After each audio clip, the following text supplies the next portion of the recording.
Bonjour à tous, à la une ce matin, une nouvelle semaine de tension pour les anti-réformes des retraites. À Belfort, on aura pas mal de perturbations demain sur les lignes urbaines 4 et 5. À Montbéliard, sur les lignes 2 et 3 du THNS, ça va aussi coincer sur les rails. Et le trafic des trains est déjà impacté d'ailleurs ce matin pour les TER entre Besançon, Montbéliard, Belfort et Mulhouse. Ce sera plus difficile encore demain, prévient la SNCF. Demain sera d'ailleurs la 10e journée de manifestation avec des rassemblements un peu partout. À Belfort, à la Maison du Peuple en matinée, dans l'après-midi à Montbéliard, au Champ de Foire ou au parking battant de Besançon. Et si vous devez faire le plein ce matin, ça se passe plutôt bien dans l'aire urbaine. La plupart des stations ont du carburant. 2 seulement sont en rupture à Héricourt et à Mandeure. Dans ce contexte, le gouvernement veut tenter d'apaiser les syndicats et promet de les recevoir dans quelques jours, début avril.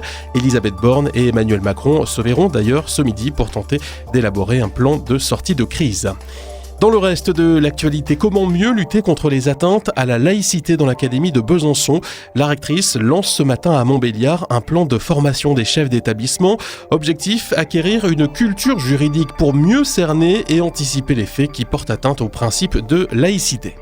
Les rassemblements d'amateurs de tuning dans le collimateur des forces de l'ordre à Montbéliard. Ils étaient encore des centaines ce week-end à se réunir au pied des gouttes, généralement après 21h le vendredi ou le samedi. Problème, ces rassemblements ne sont pas déclarés en préfecture. Pas moins de 90 PV ont donc été dressés en 2 soirées d'après nos confrères de l'Est républicain. En foot, la France joue contre l'Irlande en match de qualif à l'Euro 2024. C'est à 20h45. Mbappé et Griezmann devraient logiquement être sur le terrain.